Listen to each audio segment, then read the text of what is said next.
بل بالأدب تنال أعلى الرتب. فعش حياة العلماء. بسم الله الرحمن الرحيم، وبه نستعين ونصلي على رسوله الكريم. فصل: يرفع المضارع خاليا من ناصب وجازم نحو يقوم زيد.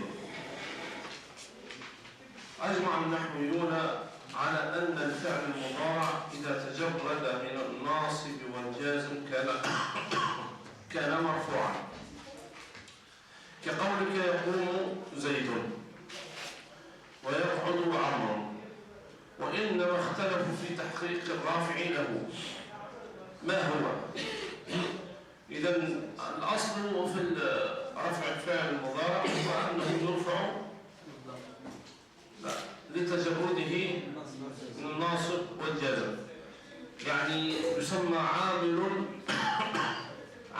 معنوي، يسمى عامل معنوي. هناك تقريبا 4 أقوال. القول الأول للفرائي، فقال رافعه نفس تجرده من الناصب والجازم، وهو كأنه عامل معنوي. القول الثاني هو قول الكسائي، حروف مضارعة، يعني العامل الذي رفع المضارع هو حروف المضارعة، يعني الهمزة والنون والياء والتاء. طبعا هذا غير معقول. لماذا؟ لأن جزء الشيء لا يعمل فيه. هذه الحروف المضارعة هي جزء من الكلمة، فكيف الجزء يعمل في الكلمة؟ فهذا طبعا غير ممكن. وقال ثعلب القول الثالث مضارعته للاسم. مضارعته للاسم، المضارعة هنا بمعنى المشابهة. مضارعته للاسم هنا مشابهته للاسم، مثلا ضارب اسم فاعل، أليس كذلك؟ فثعلب قال أن يضرب وضارب تقريبا يقومان بنفس الفعل، يقومان بنفس الفعل. لذلك قال ومضارعته للاسم أي شابه الاسم في العمل، شابه الاسم في العمل. فيضرب مثلا هذا فعل مضارع، وضارب اسم فاعل، وكلاهما نفس العمل، وكلاهما نفس العمل عفوا. فإذا قال مضارعته للاسم، والمضارعة هي المشابهة، والمضارعة هي المحققة في ماذا؟ هي محققة الرفع للمضارعة. المضارعة المشابهة، المضارعة المشابهة هي المحقق أو هي محققة الرفع للمضارع. هذا ما قاله من؟ ثعلب. وقال البصريون حلوله محل الاسم، حلوله محل الاسم أو عوض، معناه عوض عن الاسم. وهذا طبعا مردود. لماذا مردود؟ لأن لو كان الاسم لما دخلت عليه لن ولم يعني أدوات النصب والجزم. لو كان اسما لما تدخل عليه هذه الحروف، فلما دخلت عليه هذه الحروف فحينئذ علم أنه ليس باسم. قالوا ولهذا إذا دخل عليه نحو أن وأن، أن ولن ولم ولما، امتنع رفعه، لأن الاسم لا يقع بعدها، فليس حينئذ حالا محل الاسم. يعني هي 4 أقوال. قول الفراء وأصحابه أنه يرفع من التجرد من الناصب والجازم، وهذا العامل يسمى عامل معنوي، وهو الذي اتفق عليه جمهور النحاة. قال الكسائي حروف المضارعة هو مردود، لأن حروف المضارعة جزء من الكلمة أو جزء من الشيء، وجزء الشيء لا يعمل فيه. وقال ثعلب القول الثالث مضارعته للاسم مشابهته للاسم، وهذه المضارعة هي المحققة لرفع الفعل المضارع. وقول البصريين أنه اسم، طبعا هذا ممتنع، لأنه لو كان اسما الاسم لا يقبل لن ولم، الفعل هو الذي يقبل لم ولن، فلما قبل لم ولن عرفنا على أنه فعل وليس باسمه. قال ولهذا إذا دخل عليه نحو أن ولن ولم ولما امتنع رفعه لأن الاسم لا يقع بعده، فليس حينئذ حالا محل الاسم. وأصح الأقوال الأول وهو الذي يجري على ألسنة المعربين، يقولون مرفوع لتجرده من الناصب والجزم. ويفسد قول الكسائي أن جزء الشيء لا يعمل فيه. قول الكسائي ما هو؟ أنه حروف المضارعة، أنه الحروف المضارعة هي العاملة في رفعه.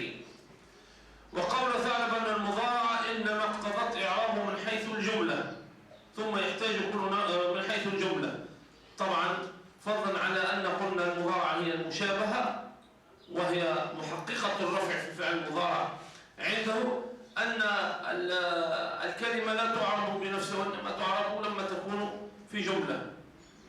ثم يحتاج كل نوع من أنواع الإعراب إلى عامل يقتضيه، فكل هذه الأنواع لابد لها من عامل، العامل الذي يعمل في تلك الجملة. ثم يلزم على المذهبين أن يكون المضارع مرفوعا دائما ولا قائل به. المذهبين أي مذهبين؟ قال ثم يلزم على المذهبين أن يكون المضارع مرفوعا دائما، الكسائي وثعلب. نعم. ويرد قول البصريين ارتفاعه في نحو، ارتفاعه بمعنى ما معنى ارتفاعه؟ مرفوع، يعني أنه مرفوع. نعم. في نحو هل لا يقوم، لأن الاسم لا يقع بعد حروف التحضير. طبعا هو يقوم في الأصل فعل مضارع مرفوع لتجرد من الناصب والجزم، فهو مرفوع بطبيعته، وإن دخل عليه الحرف هل لا يبقى مرفوع، فهل لا ليس عامل، ليس عاملا يعمل في يقوم. فكيف يعني قلنا أنه رفع بهذا الحرف؟ لم يرفع بهذا الحرف، وإنما ابتداء هو مرفوع لتجرده من الناصب والجزم، وهذا لا يسمى عاملا وإنما يسمى حرفا، فهذا الحرف لم يعمل في الفعل فلا دخل له في تغيير الكلمة. وينصب بلن نحو لن نبرح. طبعا لن أداة كذلك نصب، لن أداة نصب تنصب الفعل المضارع بعدها. ولن الزمخشرية وهي معروفة تفيد التأبيد، تفيد التأبيد عنده، وقالوا لن أبرح هذا المكان يعني أبدا، لن أبرح هذا المكان، وتفيد التأبيد. لن تدخل بيتي بمعنى لا رجعت في هذا الكلام، وتسمى لن الزمخشرية تفيد الأبدية. لن ترضى عنك اليهود ولا النصارى. نعم. لما انقضى الكلام على الحالة التي يرفع فيها المضارع ثنى بالكلام على الحالة التي ينصب فيها، وذلك إذا دخل عليه حرف من حروف 4 وهي لن وكي وإذا وأن. وبدأ بالكلام على لن لأنها ملازمة للنصب، لن دائما ملازمة للنصب بخلاف البواقي، وختم بالكلام على أن لطول الكلام عليها. طبعا وذكر لن وكي وإذا وأن. لن هي ملازمة للنصب، كي أحيانا تكون حرف جر وأحيانا يقدر لها حرف جر وأحيانا ينصب الفعل المضارع بعدها بأن مضمر وجوبا، لذلك لم تلتزم النصب 100%. كذلك إذا تنصب إذا بشروط أن تكون يعني في أول الكلام مصدرة في الكلام. ثانيا أن لا يفصل بينها وبين الفعل المضارع فاصلا إلا القسم. ثالثا تفيد الاستقبال، فإذا امتنعت هذه الشروط امتنع نصبها. ثم قال وأن لأن الكلام في أن فيها تفصيلات، أن التي هي مضمرة وجوبا، مضمرة جوازا، أن الظاهرة، أن المقدرة إلى آخره، لذلك تركها في الأخير للتفصيل فيها. إذا قال ولن ولن حرف يفيد النفي والاستقبال، يفيد النفي والاستقبال بالاتفاق، يعني قصد النفي أن أفادت النفي. النفي ماذا؟ انتفاء الحادث الذي يدل عليه الفعل الذي بعدها، يعني والفعل يحصل في الزمن المستقبل، في الزمن المستقبل بالاتفاق، ولا يقتضي تأبيدا خلافا للزمخشري في نموذجه، ولا يقتضي التأبيد خلافا للزمخشري. الزمخشري جعل كتابا نحويا اسمه نموذج الزمخشري، وكتب فيها أو كتب فيه على لن، وذكر أن لن تفيد التأبيد، تفيد التأبيد، لذلك تسمى لن الزمخشرية. ولا تأكيدا خلافا في كشافه، بل قولك لن أقوم، ولا تأكيدا. كذلك في تفسيره الكشاف عن حقائق غوامض التنزيل، تفسير الكشاف، ذكر أن لن تفيد هنا التأكيد. وهذا الكتاب كذلك هذا التفسير جيد، حيث الأسكندري جعل ذيله بحاشية وذكر فيها عدة فوائد. ثم كذلك في نفس الكتاب الإمام الزيلعي رحمه الله أخرج أحاديث الكشاف، تقريبا طبعة بيروت، هذا الذي أتذكره والله تعالى أعلم. نعم، قال ولا تأكيد خلاف في كشافه، بل قولك لن أقوم محتمل لأن تريد بذلك أنك لا تقوم أبدا، وأنك لا تقوم في بعض أزمنة المستقبل. طبعا لا تقوم أبدا بمعنى أنك استعمل لن الزمخشرية التأبيدية، وربما تفيد كذلك لن أقوم أنك لا تقوم في بعض الزمن وتقوم في البعض الآخر، وهو موافق لقولك لا أقوم في عدم إفادة التأكيد، أي لا أقوم ماذا؟ لا أقوم الآن، لا أقوم في فترة زمنية وبعد ذلك سأقوم. كذلك قال أن لن التي تفيد الفترة الزمنية هي كذلك تفيد هذا المعنى في لا أقوم. ولا تقع لن للدعاء خلافا لابن السراج. طبعا ابن السراج ذكر لن ولما أنها تفيد الدعاء، وهذا طبعا نادر الاستعمال، بل قليل جدا، ولا حجة له فيما استدل به من قوله تعالى قال ربي بما أنعمت علي فلن أكون ظهيرا للمجرمين. قال هنا ابن السراج أنها للدعاء، وهذا خلاف أصلها، وهي لا تفيد هنا الدعاء. إذا نشاهد هنا أين قال ربي بما أنعمت علي. طبعا أنعمت فعل وفاعل، جار مجرور متعلقان بفعل أنعمت.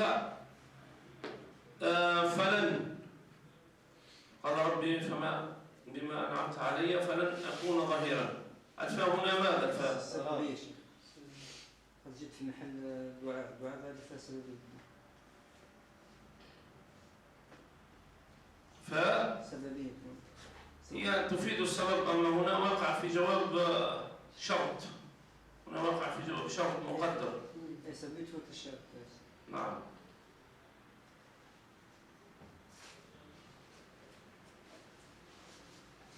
لن ما أعرب لن هنا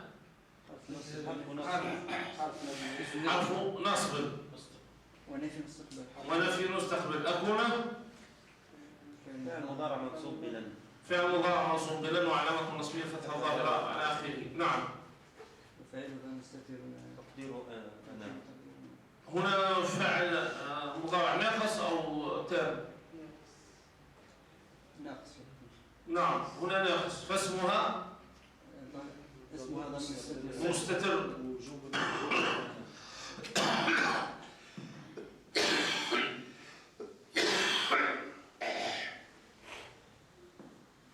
اسمه ضمير مستتر وجوب تقديره أنت. نعم أنا تقديره أنا. ظهيرا خبر أكون. للمجرمين جار ومجرور متعلقان ظهير. بظهيرا. إذن هنا الشاهد ماذا؟ أن لن نصبت الفعل المضارع بعدها، وهي لا تفيد هنا ماذا؟ لا تفيد الدعاء، بخلاف ما قاله ابن السراج. مدعيا لنا معناه فاجعلني لا أكون.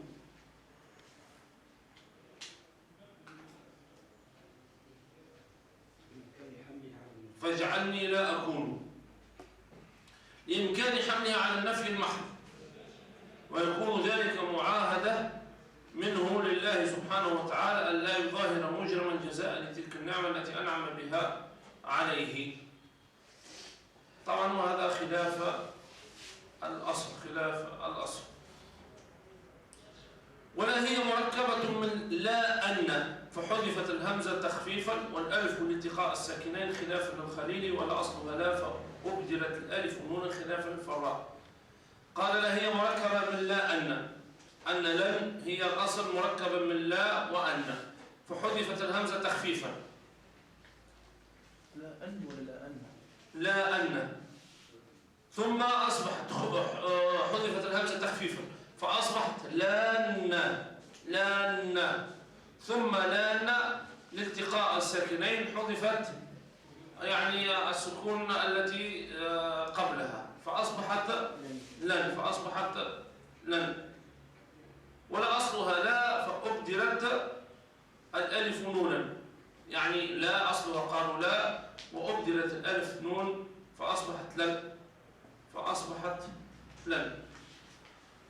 طبعا هو الأصل هو أنها يعني لن كما ذكر يعني أكثر النحاة في ذلك، وهي تفيد النصب الفعل بعدها، وكما ذكر الزمخشري أنها تفيد في بعض المعاني أنها تفيد التأبيد، والأصل أنها لا تفيد التأبيد.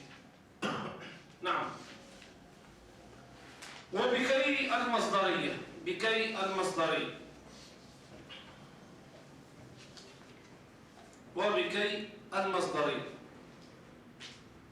ولكي لا تأسوا. طبعا هنا الناصب كي إذا جاءت ما جئتك كي تكرمني مثلا، فهنا كي إعرابها ماذا؟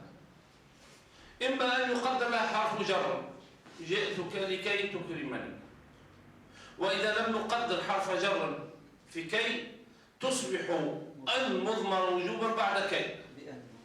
نعم، تصبح ما إعرابها؟ كي هي حرف جر والفعل المضارع منصوب بعد المضمر وجوبا، والمصدر مؤول من أن وما بعدها في محل ماذا؟ في محل جر بحرف الجر الذي هو كي. أما إذا كانت جئتك لكي تكرمني فتصبح اللام حرف جر وكي حرف المصدري الناصب، وتكرمني فعل مضارع منصوب بكي، والمصدر مؤول من كي وما بعدها في محل جر بحرف الجر. مفهوم هذا؟ أو نكتبها أو سهل؟ طيب،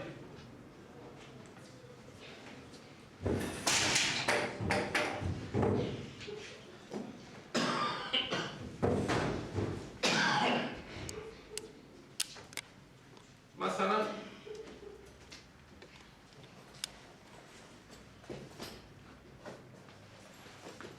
جئتك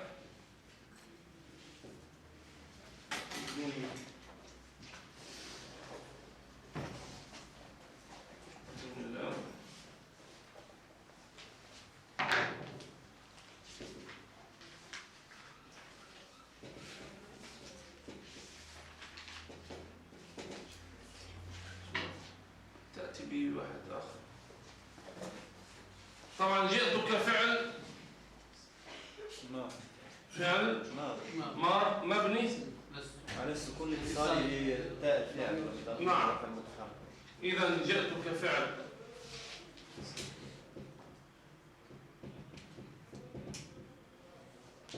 ماض مبني على الفتح وسكن لاتصاله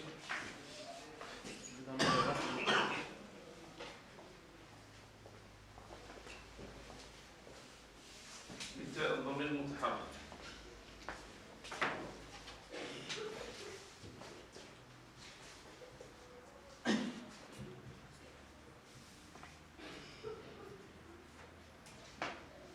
نعم. والتاء ضمير متصل مبني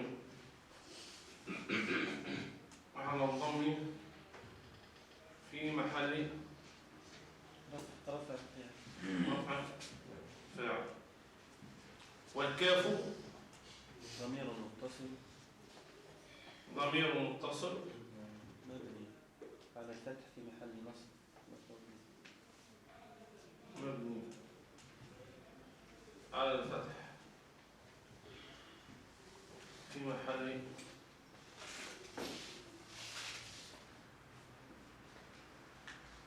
نصب مفعول به.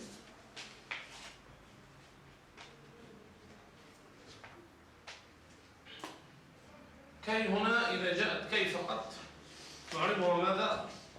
حرف نصب. حرف جر. تكرمني فعل مضارع منصوب بأن مضمرة وجوبا بعد أن. فعل مضارع منصوب بأن مضمرة وجوبا. نعم فقط مضمرة وجوبا.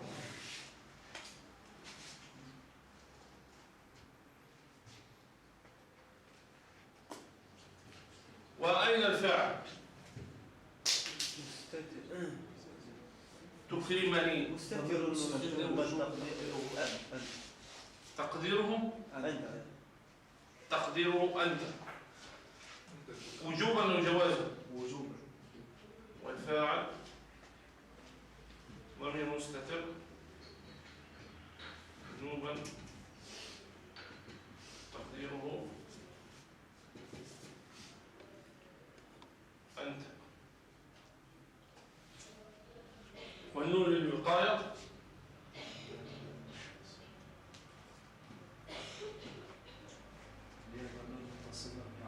والياء ضمير متصل مبني على السكون في محل من النصب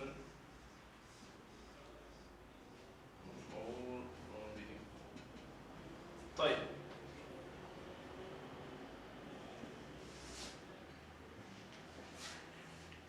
والمصدر المؤول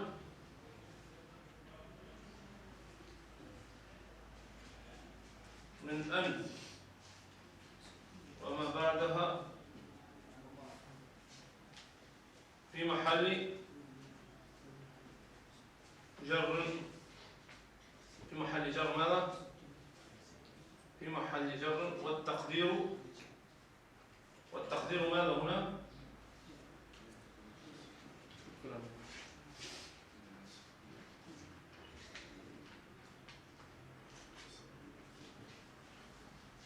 جئتك لإكرامك جئتك كي تكرمني. أنت تكرمني. جئتك لإكرامي. والتقدير جئتك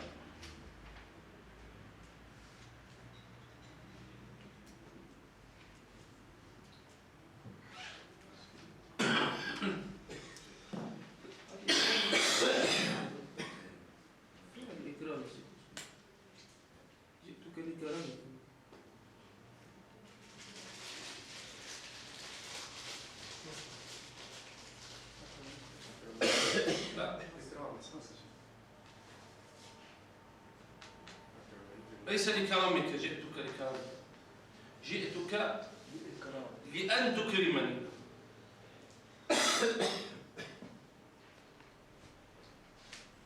فمجيئي لأن أنت تكرمني. هذا إذن في حالة ما إذا قلنا حرف جر، أو إذا كانت مجردة من اللام تقدر لها اللام، إما تقدر لها اللام كذلك جئتك نقول لكي تكرمني تقدر لها، أو هي حقيقة فيها. إذا كانت حقيقة فيها اللام لكي يعني،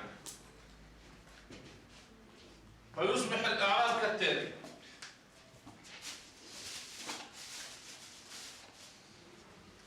يصبح اللام حرف جر، وكي حرف مصدر مناصب، وتكرمني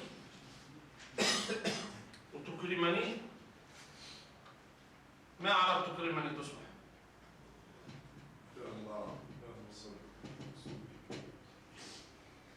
منصوب بكي كذا. فعل مضارع منصوب بكي، وعلامة النصب هي الفتحة الظاهرة على آخره.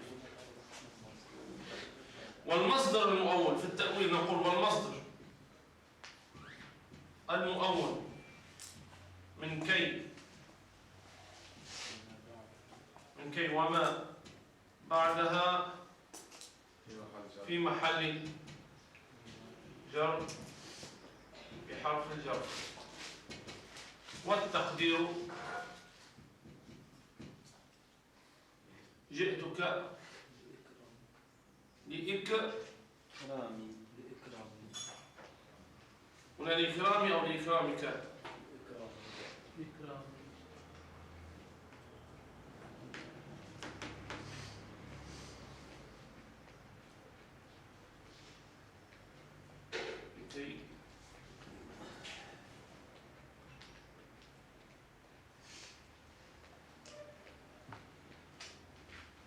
نقول جئتك لإكرامك إياي، يعني بمعنى لتكرمني.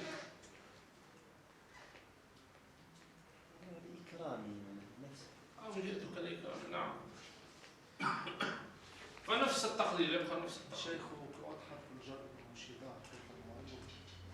إذا ليس ظاهر تقدره، والتقدير نفس الإعراب. ماذا؟ كيف نقول في الأعراب؟ حرف جر محذوف. تقول كي حرف مصدري ناصب وتكرمن نفس الإعراب، ثم تقول والمصدر المؤول من كي وما بعدها بتقدير حرف جر المقدر لكي، التقدير لكي تقدره، يعني في الإعراب تقدره. ولكن الأكثر المعربين الذين يعربون أنهم إما يعربون أن كي هي التي تعرب، وإذا كانت موجودة اللام يصبح كي هي الناصبة، وإذا لم توجد اللام يعربون يعني الفعل المضارع منصوب بأن مضمرة وجوبا بعد كي، هكذا في الغالب. تقدير اللام يعني وإن صح ولكن قليل من يقدر اللام، بل يقدر الأن ولا يقدر اللام.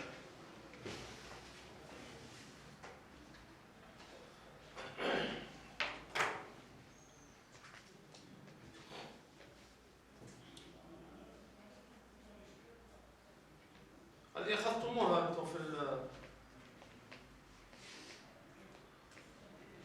يوم الثلاثاء، جماعة يوم الثلاثاء أخذوها عندهم مكتوبة تقريبا.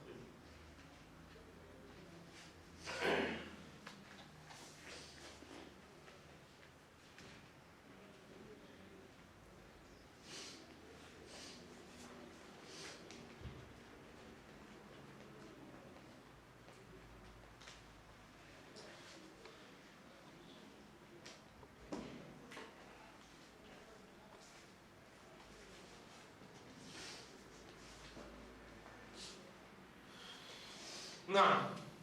يا شيخ كي إما أن تكون حرف جر إما أن تكون حرف جر أو مصدري فيكون الفعل المضارع منصوب بأن مضمر منصوب بأن مضمر وجوبا بعد كي، وإما أن يكون فيها معها لكي كي مع اللام تكون معها اللام، كي مصدري يكون كي هنا مصدري ناصب، حرف ناصب مصدري، والجملة كي وما بعدها كلها في محل جر باللام. نعم يعني إما أن تكون هي جارة وإما أن تكون هي ناصبة. تكون هي جارة بفقدان اللام معها، وتكون هي الناصبة بوجود اللام معها. نعم لعلهم قالوا هذا الشيخ لكي لا يتوالى حرف جر إذا قلنا نعم، حتى لا يتوالى حرف جر، وكذلك المعنى الاستقامة المعنى أيضا. أما إذا نقول حرف جر وحرف جر هذا ما تكلمت به العرب، حرف جر متتاليات.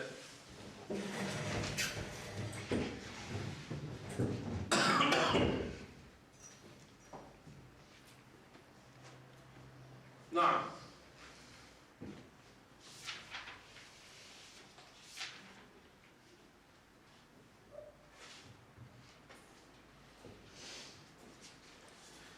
إذا الناصب الثاني كي، وإنما تكون ناصبة إذا كانت مصدرية بمنزلة أن، وإنما تكون كذلك إذا دخلت عليها اللام لفظا كقولك تعالى لكي لا تأسوا، ولكي لا يكون على المؤمنين حرج.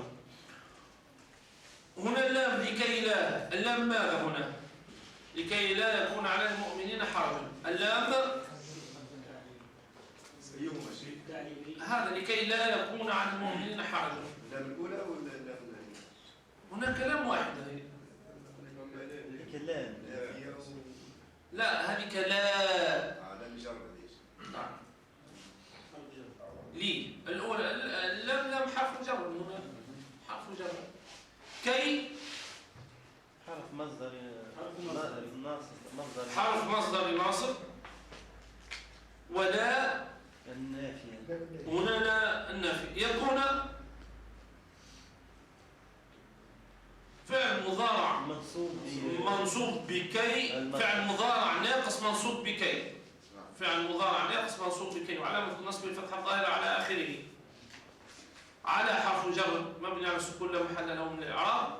المؤمنين اسم مجرور علامة جره لماذا الياء؟ لأنه جمع مذكر سالم، لأنه جمع مذكر سالم، والنون هي بعد التنوين في الاسم مفرد، والجار والمجرور تعلقان بخبر كان تقديره والجار والمجرور متعلقان بخبر كان تقديره مرفوعا تقديره لكي لا يكون على المؤمنين. التقدير ماذا؟ كائنا نعم، كائنا مستقرا كائنا. حرج اسمه كان مرفوع على مؤخر اسمه كان مرفوع. نعم، اسم يكون مرفوع على رفعه ضم الظاهر على اخره. هنا اين الشاهد؟ يكون ما بها منصوبة بكي منصوبة بكي.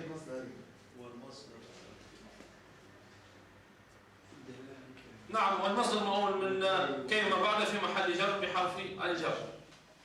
أو تقدير نحو جئتك كي تكرمني، أو تقدير جئتك كي تكرمني، يعني هنا ما معنى تقدير؟ أن تقدر أن بعد كي تكرمني. إذا قدرت أن الأصل لكي، وأنك حذفت اللام استغناء عنها بنيتها، هنا جعل أنك أصلها لكي واستغنيت عن اللام والأصل لكي. إذا تبقى على حالته، بمعنى أن كي هي الناصبة واللام حرف جر المقدر. أو كذلك تقدر أن بعد ماذا؟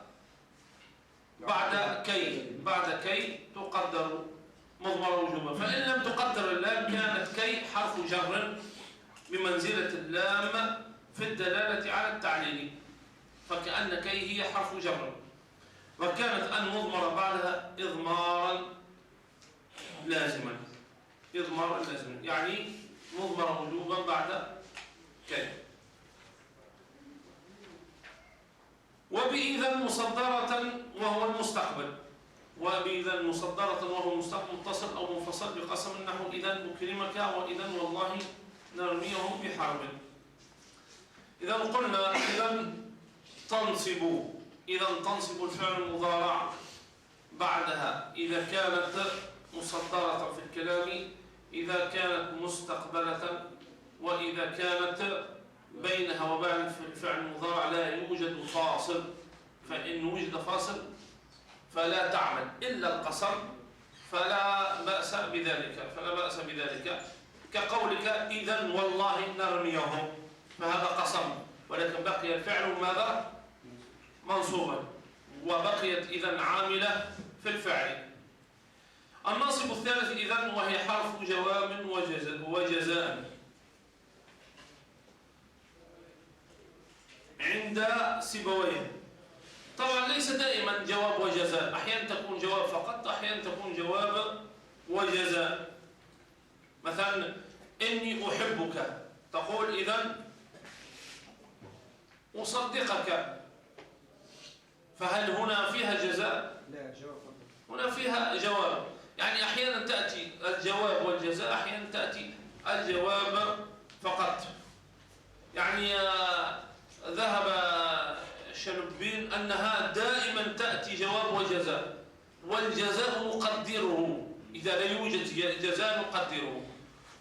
وذهب أبو علي الفارسي أنها أحيانا تأتي بالجواب وأحيانا تأتي بالجواب والجزاء، وهذا الأصل. إذا قال شربين هي كذلك في كل موضع. ما معنى في كل موضع؟ أنها تأتي بالجواب والجزاء. وقال الفارسي في الأكثر وقد تتمحض الجواب، بدليل أنه يقال أحبك فتقول إذن أظنك صادقا إذ لا مجازات بها هنا. ما معنى لا مجازات؟ معناه أنه لا يوجد ماذا؟ جزاء. وإنما تكون ناصبة بثلاثة شروط. الأول أن تكون واقعا في صدر الكلام، فلو قلت زيد إذن قلت أكرمه. إذا قلت زيد إذن فماذا تقول؟ أكرمه، لأن هناك فاصل بين ليس مصدرة. الثاني أن يكون الفعل بعدها مستقبلا، فلو حدثك شخص بحديث فقلت إذا تصدق رفعت، لأن المراد به الحال وليس الاستقبال. الثالث أن لا يفصل بينهما بفاصل غير القسم، نحو إذا أكرمك وإذا والله أكرمك. إذا أكرمك هذه اتصلت مباشرة بالفعل، وإذا والله أكرمك هنا فصل بينهما فصل وهو القسم، ولا يضر القسم في فصل إذن العاملة. وقال الشاعر إذن والله نرميهم بحرب تشيب الطفل من قبل المشيب. إذن ما أعرف إذن هنا؟ أعرف حرف جواب وجزاء ونصب. إذن حرف نصب وجواب وجزاء. إذن حرف نصب وجواب وجزاء. والله الواو والقسم، الله اسم جلالة مقسم به، وهو مجرور بماذا؟ بالواو. والجار مجرور متعلقان بماذا؟ بقسم محذوف تقديره أقسم. نرمي فعل مضارع منصوب بإذن التي، يعني نترك الشاهد بعد ذلك. طيب، نرميهم فعل مضارع منصوب بإذن علامة نصبه الفتحة الظاهرة على آخره، والفاعل ضمير مستتر وجوب تقديره نحن، والهاء ضمير متصل مبني على الضم في محل نصب مفعول به، والميم للجمع، أو نقول هم ضمير متصل مبني على السكون في محل نصب مفعول به. بحرب باء حرف جر، حرب اسم مجرور بحرف الجر وعلامة جر الكسر الظاهر على آخره، والجار والمجرور متعلقان بالفعل نرميهم. تشيب الطفلة، تشيب فعل مضارع مرفوع لتجرده من الناصب والجزم، وعلامة رفع الضم الظاهر على آخره، والفعل ضمير مستتر جوازا تقديره هي تعود على ماذا هي؟ على الحرف. جيد. الطفل مفعول به منصوب علامة نصبه الفتحة الظاهرة على آخره طبعا من حرف جر وقبل ظرف وهو اسم مجرور بحرف الجر منه علامة جره كسر الظاهر على آخره وجر ومجرور متعلقان جيد بالفعل تشير وهو مضاف والمشيب مضاف إليه مجرور علامة جره كسر الظاهر على آخره. الآن جملة تشيب الطفل من قبل المشيب، جملة تشيب الطفلة التي هي من الفعل والفعل مفعول به. أحسنت، نعت لي لحرب. نعم هي صفة لحرب. الشاهد في هذا البيت، الشاهد في هذا البيت أن إذن القسم الذي بين إذن والفعل فصل بين إذن والفعل. القسم الذي هو والله فصل بين العامل الذي هو إذن والفعل الذي هو نرميهم، حيث نصب الفعل المضارع نصب الفعل المضارع بإذن بالرغم أن يوجد هناك فاصل بينهما، بالرغم أن يوجد هناك فاصل بينهما. وقلنا أن الفاصل لو كان بالقسم لا يضر. ولو قلت إذن يا زيد فيمتنع. لماذا؟ لأنه فاصل وليس قسم. هنا ماذا؟ فاصل وليس بقسم. نعم. وهنا نداء أليس كذلك؟ نداء. قلت أكرمك إذن يا زيد تقول أكرمك. هنا نداء وليس بقسم، فالنداء لا يجعل فاصل بين العمل بينه وبين الفعل. وكذا إذا قلت إذا في الدار أكرمك. لماذا؟ إذا في الدار فهنا الجار والمجرور كذلك فاصل في عمل إذن.